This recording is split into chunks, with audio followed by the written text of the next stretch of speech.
Hello दोस्तों, welcome to let's classes. और मैं ये आशा करता हूँ आप सब लोग अच्छे होंगे। तो यहाँ पर जो है आज हम लोग अपने इक्वेशन ऑफ अ लाइन के ही आगे टॉपिक को बढ़ाते हुए एक उसमें नया टॉपिक लाए हैं, वो है परपेंडिकुलर एंड पैरेलल लाइंस का स्लोप निकालना। ठीक है, इससे पहले स्लोप निकालना हम लोगों ने लास्ट क्लास में सीखा है, अपने लास्ट सेशन में। अगर आप लोग चाहें तो वो वीडियो आप लोग देख सकते हैं, ऊपर इसका लिंक आ रहा हुआ आई बटन में, उसको क्लिक करके आराम से आप लोग स्लोप का वीडियो कैसे हम लोग स्लोप निकालते हैं और लाइन में स्लोप किस किस तरीके से निकल सकता है और इक्वेशन ऑफ अ लाइन भी कैसे निकल सकती है अगर हमें कुछ डेटा गिवन हो, स्लोप गिवन हो, इंक्लिनेशन गिवन हो, पॉइंट्स गिवन हो, तो वहाँ से वो वीडियो आप रेफर कर सकते हैं, उसमें सब कुछ है। यहाँ पर क्या है, यहाँ पर इक्वेशन ऑफ अ लाइन तो हमें निकाले, लेकिन यहाँ पर दो लाइंस अगर आपस में उनके बीच में कंडीशन गिवन है, अगर वो पैरेलल है तो, या अगर वो परपेंडिकुलर है तो उनकी इक्वेशन कैसे निकालोगे, स्लोप कैसे निकालोगे, तो वहां पर आता है। ठीक है ना। सपोज स्टार्ट करते हैं। सपोज मेरे पास यहाँ पर दो लाइन है, एक लाइन है L1, इसका जो स्लोप है वो है M1, और एक लाइन है L2, इसका जो स्लोप है वो है M2। ठीक है, ये दोनों लाइन पैरेलल है। आगे मेरी बात समझ में। तो जब ये दो लाइन आपस में पैरेलल होती हैं, ठीक है, व्हेनेवर the two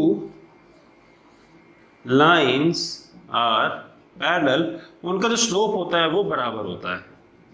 ठीक है, ये ध्यान करने वाली बात है। whenever the two lines are parallel, उनका स्लोप जो होगा वो होगा बराबर।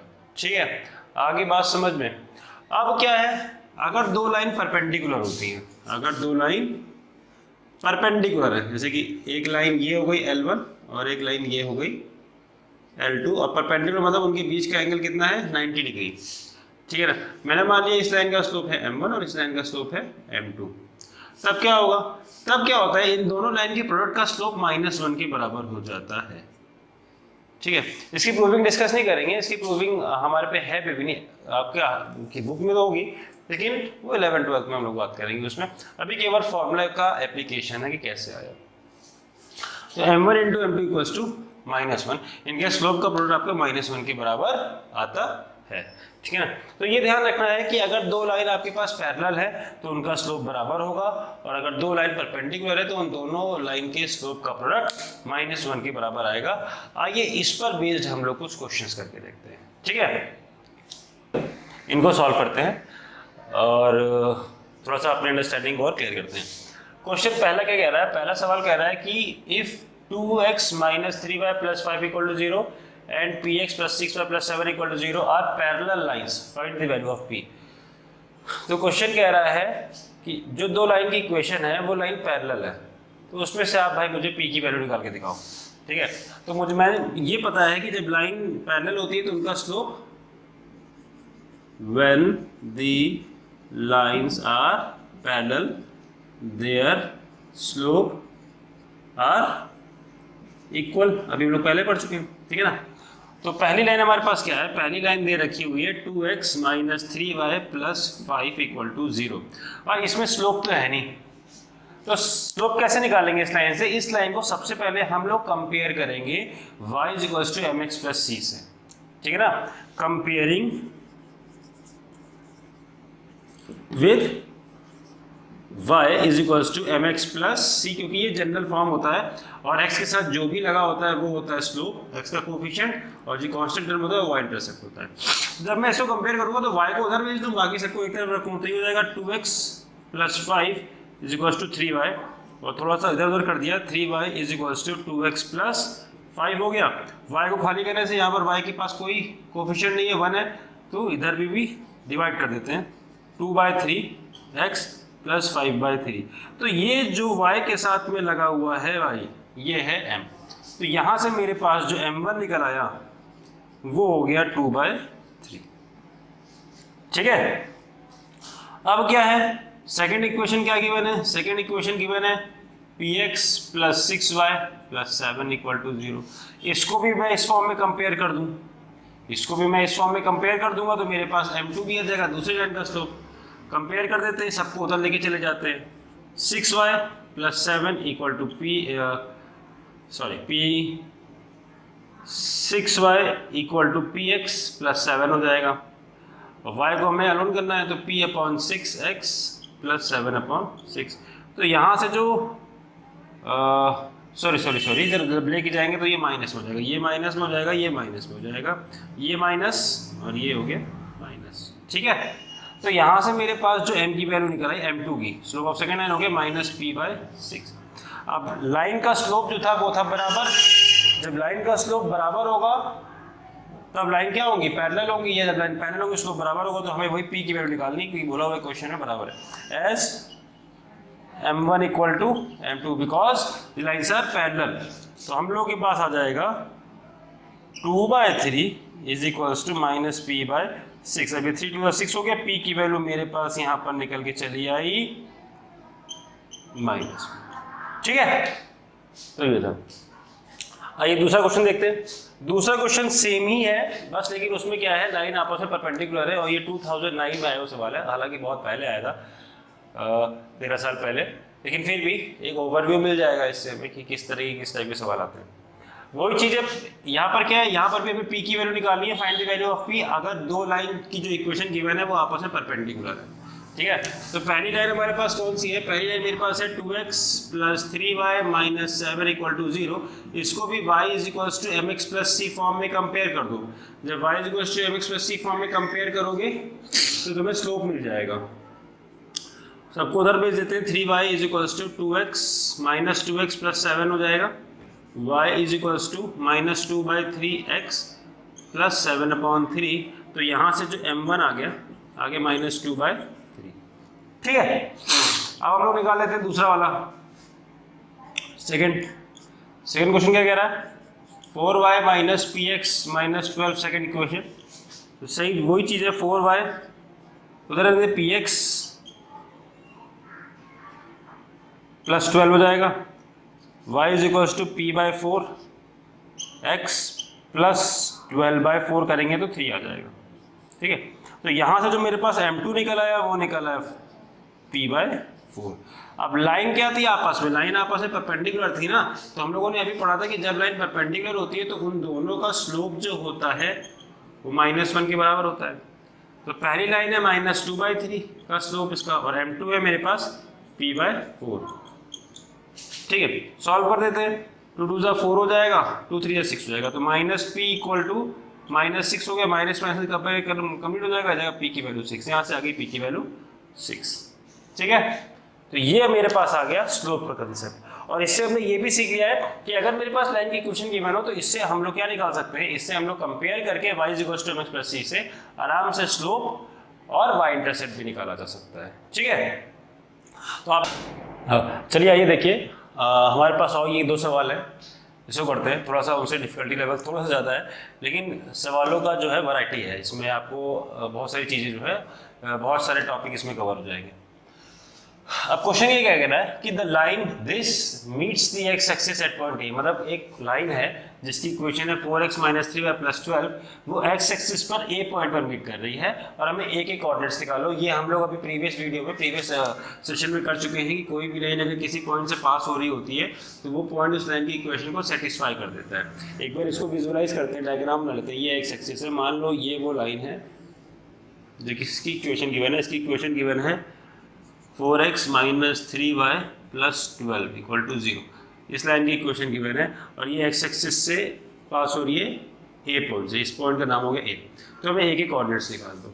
ठीक है ना, क्या कर दो, ए के कोऑर्डिनेट्स निकाल दो। तो तुम्हें ये पता है कि अगर ये लाइन एक्स एक्सिस में टच कर रही है, एक्स एक्सिस से पास हो रही है, तो एक्स एक्सिस में वाई वाला पॉइंट तो 0 होता है, तो वाई 0 कर दिया, वो पता नहीं है, वो मैं लाइन में पुट कर दे रहा हूँ। ठीक है ना, तो इसमें मैं लाइन में पुट कर दूंगा, सपोज 4x - 3y + 12 = 0 है और a, 0 वो पॉइंट था। ठीक है ना, जिससे लाइन एक्स एक्सिस से पास हो रही थी, तो इसमें पुट कर दे रहा हूँ 4 × a - 3 × 0 + 12 = 0। तो मेरे पास आ गया 4a + 12 = 0, 4a = -12, तो a की वैल्यू आ गई -3। तो यहाँ पर ये जो पॉइंट आ गया, ये आ गया -3, 0। ठीक, आगे बात समझ में, ये हो गया -3, 0। अब क्या करना है, अब आगे देखते हैं क्वेश्चन को। जो हमारा a वाला जो कोऑर्डिनेट्स आ गया वो आ गया -3, 0। अब find the equation of a line passing from A and perpendicular to 4x - 3y + 12। Question अब कह रहा है कि एक लाइन की इक्वेशन निकालो जो ए से तो पास हो रही है लेकिन इस लाइन की जिसकी इक्वेशन गिवन है उसके परपेंडिकुलर है। तो मान लिया ये लाइन हो गई, ये कोई भी लाइन हो गई, ये देखो ए पॉइंट से पास हो रही है और ये इसके परपेंडिकुलर है। ठीक, आगे बात समझ में। तुम इस पॉइंट को अगर मैं बी दे दूँ मार्क तो मुझे लाइन ए बी की इक्वेशन निकालनी है और कंडीशन ये गिवन है कि लाइन जो ए बी है वो 4x - 3y + 12 के परपेंडिकुलर है। तो मुझे लाइन की इक्वेशन निकालने के लिए क्या चाहिए होगा? पहले तो स्लोप चाहिए होगा और एक पॉइंट चाहिए होगा जिससे लाइन पास हो रही है। तो ए बी लाइन पास तो हो रही है ए पॉइंट से, क्वेश्चन में भी बोला हुआ है और ए पॉइंट हम लोग निकाल भी चुके हैं, और परपेंडिकुलर है 4x - 3y + 12 के। तो अगर ये परपेंडिकुलर है, इसका स्लोप मैंने m2 मान लिया, इसका स्लोप m1 मान लिया, तो मुझे ये पता है अगर दो लाइन आपस में परपेंडिकुलर होती है तो उनके स्लोप का प्रोडक्ट -1 के बराबर होता है। तो इस लाइन का स्लोप निकाल देते हैं, m1 का स्लोप निकाल देते, कितना आएगा? 4x - 3y = 12 है, 3y को उधर भेज देते हैं, आ जाएगा 4x + 12 = 3y, और इसको डिवाइड कर दो तो 4/3x + 4 = y आ गया। तो ये क्या हो गया? ये m हो गया ना, y = mx + c फॉर्म से कंपेयर करोगे, है ना। तो यहाँ पर जो इस लाइन का स्लोप आ गया, इस लाइन का स्लोप आ गया 4/3, तो m1 आ गया हमारे पास 4/3, यहाँ से भी निकाल दिया। अब ये लाइन परपेंडिकुलर तो इसका स्लोप कैसे निकलेगा? m1 × m2 = -1 कर दो, तो ये हो जाएगा 4/3 × m2 = -1। इसको उधर भेज दोगे तो m2 की वैल्यू आ जाएगी -3/4। स्लोप आ गया। अब हमारे पास स्लोप है, एक पॉइंट है जिससे लाइन पास हो रही है, इस लाइन का स्लोप दे रखा हुआ है m2 -3/4 और पॉइंट A है -3,0। लाइन की इक्वेशन निकाल लोगे 1 पॉइंट फॉर्म लेके, क्या होता है? y - y1 = m x - x1। Put कर दे x1 y1 वो पॉइंट तो इस लाइन पास हो रही है जो कि है -3,0। तो y - 0 = m है -3/4, x -3 होगा +3 हो जाएगा, ठीक है ना। ये माइनस पहले से तो -3 इधर लगाओगे +3 हो जाएगा। तो y = इसको थोड़ा सॉल्व कर दो, -3/4x -9/4, 4 अगर एलसीएम ले लोगे तो इधर आ जाएगा, तो ये हो जाएगा 4y = -3x -9, सबको इधर ले आओ, 4y + 3x + 9 = 0 is the required equation of the line. ठीक, आगे बात समझ में, कुछ नहीं किया है, सबसे पहले क्वेश्चन को समझा है और वही चीज़ है, फिगर बना लेंगे तो हमारे लिए सवाल आसान हो जाएगा। लाइन थी जो कि एक्स एक्सिस से पास हो रही थी, तो वो वाला पॉइंट निकाल दिया जिससे वो एक्स एक्सिस को कट करेगी। उसके दूसरी लाइन जो ए से पास हो रही थी वो परपेंडिकुलर थी इस लाइन के लिए, उसकी इक्वेशन निकालने तय हो गया। नेक्स्ट सवाल की ओर आते हैं। नेक्स्ट सवाल क्या कह रहा है कि एक find the equation of a line perpendicular to 3x + 4y - 7 and passing through the intersection of the line this and this, x - y + 2 = 0 and 3x + y - 7 = 0। अब आ गए भैया इंटरसेक्टिंग लाइंस का, ठीक है ना। ये जो दो लाइन है ये आपस में इंटरसेक्ट कर रही है किसी पॉइंट पे, मुझे नहीं पता किस पॉइंट पे इंटरसेक्ट कर रही है, मैंने मान लिया एक लाइन ये है और एक लाइन ये है, ये इस पॉइंट ए पॉइंट पर इंटरसेक्ट कर रही है। इस लाइन की इक्वेशन है 3x + y - 10 = 0 और इस लाइन की इक्वेशन है x - y + 2 = 0। ये दोनों इंटरसेक्ट कर रही है, क्वेश्चन में बोला हुआ है ये होगा, ये इंटरसेक्टिंग पॉइंट है। भाई इंटरसेक्टिंग पॉइंट कैसे निकालोगे आप? इंटरसेक्टिंग पॉइंट कैसे निकालोगे? देखो, हम लोगों ने छोटी क्लासेस में ये पढ़ा है कि जब दो लाइन इंटरसेक्ट करती हैं तो उसका इंटरसेक्टिंग पॉइंट जो निकलता है वो दोनों लाइन की इक्वेशन को जब हम लोग साइमल्टेनियसली सॉल्व कर देते हैं तो निकल जाता है, ठीक है ना। अब दोनों लाइन की इक्वेशन को जब हम लोग साइमल्टेनियसली सॉल्व करेंगे तो ये हमारे पास जो वो पॉइंट आ जाएगा जहां पर ये दोनों लाइन इंटरसेक्ट करेंगी, ठीक है ना। आइए, पहली लाइन की इक्वेशन है x - y + 2 = 0, दूसरी लाइन की इक्वेशन है 3x + y - 10 = 0। इन लोगों इन दोनों इक्वेशन को साइमल्टेनियसली सॉल्व कर देते हैं, एलिमिनेशन मेथड यूज करते हैं और देखिए y वाला पॉइंट दोनों का कोफिशिएंट सेम है तो इसको सॉल्व करते हैं, ऐड कर देते हैं। दोनों इक्वेशन को ऐड करेंगे तो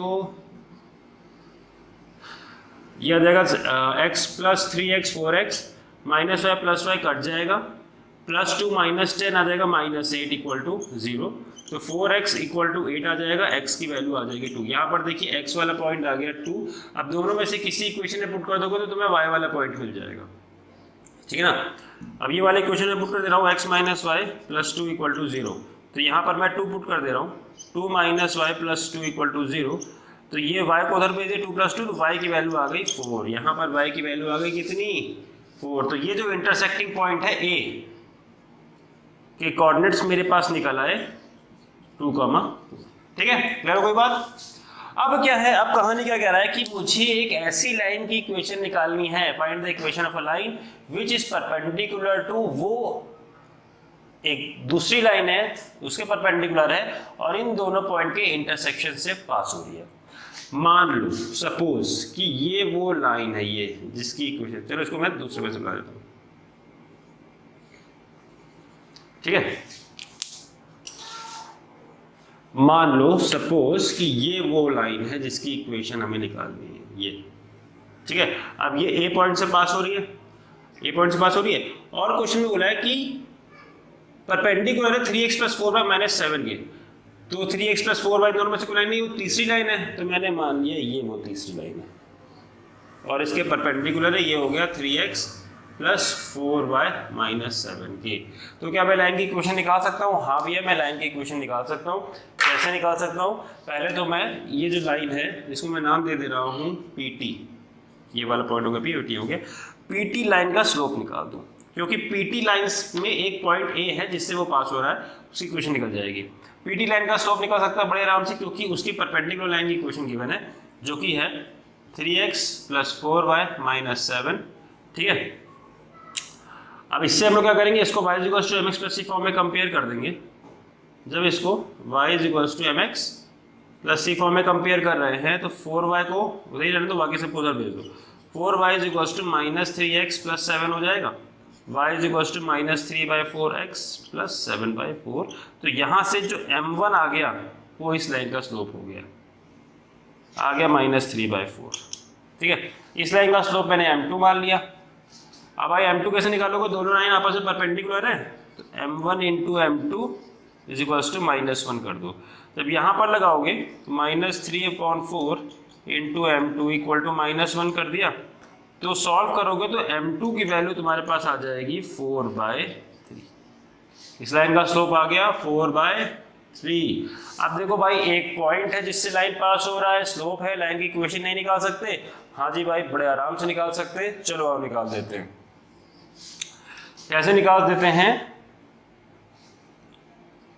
इक्वेशन ऑफ अ लाइन, एक पॉइंट चाहिए जो कि 2, 4, y - y1 = m x - x1। Point दे रखा है 2, 4, तो y - 4 = m दे रखा हुआ है 4/3 x - 2। थोड़ा सॉल्व कर दो। 3y - 12 = 4x - 8। इसको उधर भेज दे रहा हूँ। 3y - 4x और 12 - 8 करोगे तो 4 बचेगा। ये is the required equation of the line, ठीक है। ये हो गया, कुछ नहीं किया। सबसे पहले क्वेश्चन को हमने पहले देखा है कि क्वेश्चन क्या कह रहा है। क्वेश्चन कह रहा है कि एक ऐसी लाइन है PT जो कि दो लाइन के इंटरसेक्टिंग पॉइंट से पास हो रही है। तो सबसे पहले हमने क्या किया, इंटरसेक्टिंग लाइन का पॉइंट निकाल दिया। जो दो लाइन आपस में इंटरसेक्ट कर रही थी वो इंटरसेक्टिंग पॉइंट निकाल दिया। कैसे निकालेंगे?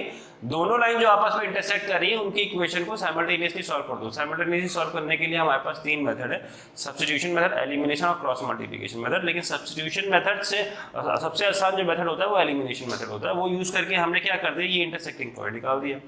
अब क्वेश्चन में बोला था कि जिस लाइन की इक्वेशन निकालनी है वो एक तीसरी लाइन के परपेंडिकुलर में है।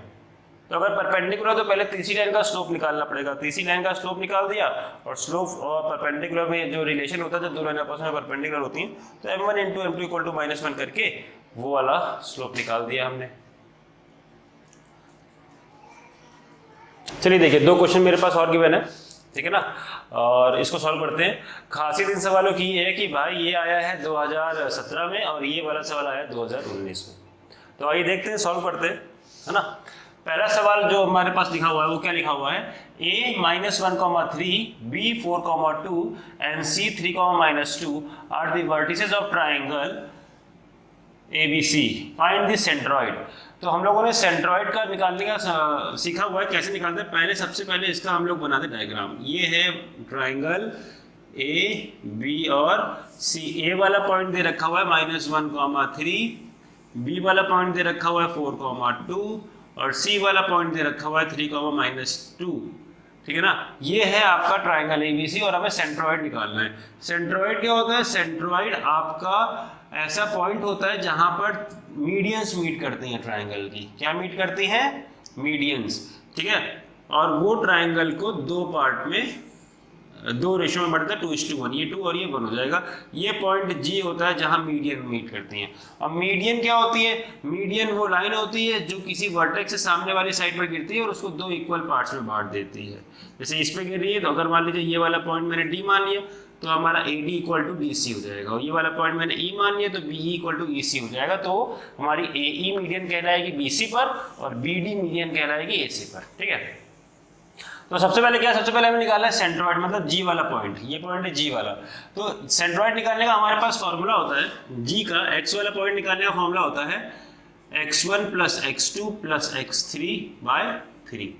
तो इससे x का पॉइंट निकल आएगा, G का क्या आ जाएगा, x1 क्या है -1, ये x2 क्या है +4 और ये क्या है +3/3। तो कितना हो जाएगा, -1 + 4 3, 3 + 3 6, 6 / 3 आपका आ जाएगा 2। तो x का पॉइंट 2 आ गया। y का निकाल दो, y1 + y2 + y3/3। ठीक है, इसको सॉल्व कर देते हैं। y1 कितना है 3 और y2 कितना है 2 और ये हो गया -2/3। तो ये कितना आ गया भाई, 2 - 2 तो कैसे हो, 3/3 आ गया 1। तो मेरे पास जो G के कोऑर्डिनेट्स आ गए वो हो गए 2,1। ठीक है, आगे बात समझ में। अब क्वेश्चन आगे क्या कह रहा है कि find the equation of a line through G। एक लाइन की इक्वेशन निकालो तो G से है और पैरेलल है AC के। AC के पैरेलल लाइन है और G से पास हो रही है। तो ये लाइन कुछ ऐसे होगी। इस लाइन की हमें इक्वेशन निकालनी है। इसको ब्लैक से कर देता हूं। ये लाइन हो गई जिसकी हमें इक्वेशन फाइंड आउट करनी है। ये आपसे पहले AC से पैरेलल है AC के और G से पास हो रही है। तो अगर AC के पैरेलल है लाइन तो स्लोप क्या होगा, दोनों लाइन का स्लोप बराबर होगा। और क्या मुझे पॉइंट दे रखे हुए हैं, A और C के पॉइंट दे रखे हैं, तो इससे मैं स्लोप निकाल दूंगा। ठीक है, सबसे पहले क्या है, स्लोप ऑफ AC। क्योंकि लाइन की इक्वेशन निकालनी है। मान लो ये लाइन हो गया PT, तो PT पैरेलल है AC के, तो स्लोप बराबर होगा। पॉइंट तो मुझे पता है G पॉइंट है जिससे लाइन पास हो रही है, निकाल भी चुका हूँ, लेकिन स्लोप नहीं पता है। स्लोप मैं AC से ले लूंगा क्योंकि वो लाइन उसके पैरेलल है। स्लोप ऑफ AC क्या हो जाएगा, y2 - y1 x2 - x1। अगर नहीं पता है किसी को तो प्रीवियस वीडियो को रिफर कर रहे हैं, उसमें स्लोप का कंसेप्ट मैंने इसको एक्सप्लेन किया हुआ है। तो हो जाएगा -2 -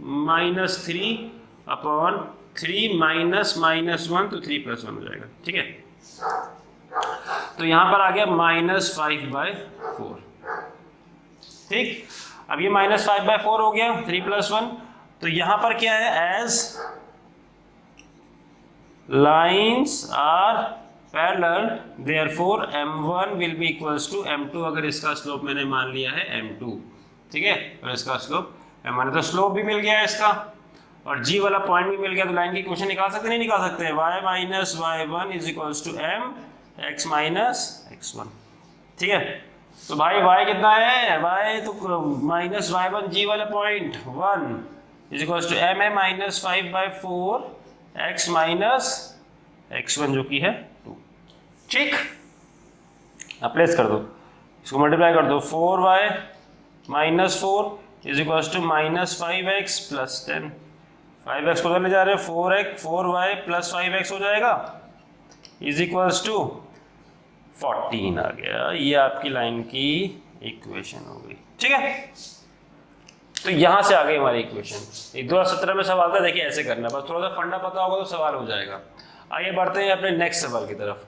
हमारा नेक्स्ट सवाल क्या कह रहा है, वो ये है ट्रायंगल की वर्टिसेस हैं, ट्रायंगल की वर्टिसेस हैं, तो भाई बना दे रहे हैं हम, ये लो ट्रायंगल की वर्टिस ए बी और सी, पॉइंट गिवन है 3,8, बी का पॉइंट गिवन है -1,2 और ये है 6,-6। हमें क्या करना है भाई, हमें निकालना है find the equation of the altitude through A and median on A C. सबसे पहले तो मैं ऑल्टीट्यूड की इक्वेशन निकालनी है जो ए से गिर रही है। अब ऑल्टीट्यूड क्या होता है भाई, ऑल्टीट्यूड होता है तुम्हारा कोई भी लाइन किसी सामने वाली वर्टेक्स पर, वर्टेक्स से गिरेगी सामने वाली साइड पर, तो वो परपेंडिकुलरली गिरेगी।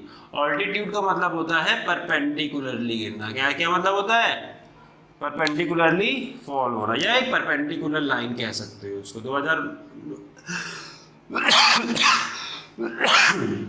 19 पे आया सवाल, तो ए से गिरेगी बी सी पे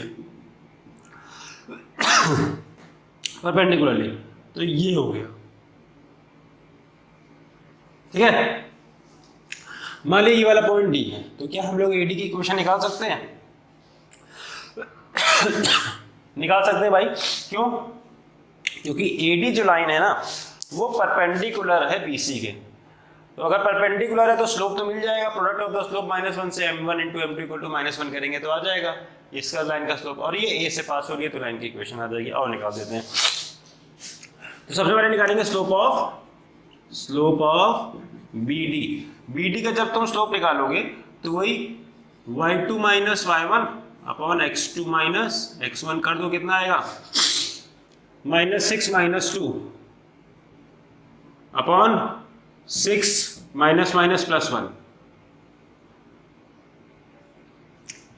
तो कितना हो गया -8/7 आ गया स्लोप इसका। Therefore slope of AD, BD का नहीं सॉरी BC का स्लोप है, slope of AD will be equals to m1 × m2 = -1। m1 निकाल दिए हो, -8/7, m2 निकालना है, तो इसको उधर रखोगे तो आ जाएगा तुम्हारे पास माइनस कैंसिल आउट हो जाएगा, आ जाएगा 7/8। तो इस लाइन का स्लोप आ गया m2 7/8, ठीक है, आ गया। अब लाइन की इक्वेशन फाइंड कर लो। Therefore equation of AD from A, आकर खराब नहीं चल गई, equation of AD from A will be as, अब हमारा A पॉइंट है 3,8 और स्लोप हम लोग निकाल चुके हैं 7/8, तो y - y1 = m x - x1, और इसमें जो x1 और y1 रखेंगे वो A वाला पॉइंट रखेंगे क्योंकि AD से पास हो रही है। y - 8 = m है 7/8 x - 3, ठीक है, सॉल्व कर देते हैं। 8y - 64 = 7x - 21, उधर भेज दिया 8y - 7x = 64 - 21 कर देंगे, तो 8y - 7x = 43 आ जाएगा, ठीक है। ये हमारे पास लाइन की इक्वेशन है। ये था पहला पार्ट। अब नेक्स्ट पार्ट क्या कह रहा है, find the equation of the altitude through A. Altitude की इक्वेशन निकल आई, यहां पर लिख दे रहे हैं इक्वेशन ऑफ ऑल्टीट्यूड फ्रॉम, अब यहां पर क्या है, मीडियन की इक्वेशन निकालनी, किसकी निकालनी है, मीडियन की। अब भाई मीडियन की इक्वेशन कैसे निकलेगी, find the equation of median on AC। अब AC पे जो मीडियन गिरेगी भाई वो ऐसे गिरेगी, लेकिन ऑल्टीट्यूड और मीडियन में फर्क है। ऑल्टीट्यूड परपेंडिकुलरली लाइन होता है, लेकिन मीडियन क्या होती है, अभी हम लोग प्रीवियस क्वेश्चन पढ़े, मीडियन जिस भी साइड पर गिरेगी उसको इक्वली डिवाइड कर देगी, मतलब ये और ये बराबर है। दैट मींस ये वाला पॉइंट अगर मैं इसको E दे दूं तो E क्या हो गया, E हो गया मिड पॉइंट। क्या हो गया, मिड पॉइंट। तो क्या E का मिड पॉइंट हम लोग निकाल सकते हैं, हाँ निकाल सकते हैं। मिड पॉइंट क्यों निकाले, फिर से समझ लो, because BE is a median, और मीडियन गिर रही है AC पर, तो अगर मीडियन जिस भी साइड पर फॉल होगी उसको इक्वली डिवाइड कर देगी या मिड पॉइंट पर फॉल होगी। तो E मैंने मिड पॉइंट मान लिया, तो निकाल दे रहा हूं मिड पॉइंट ऑफ किसका, AC का।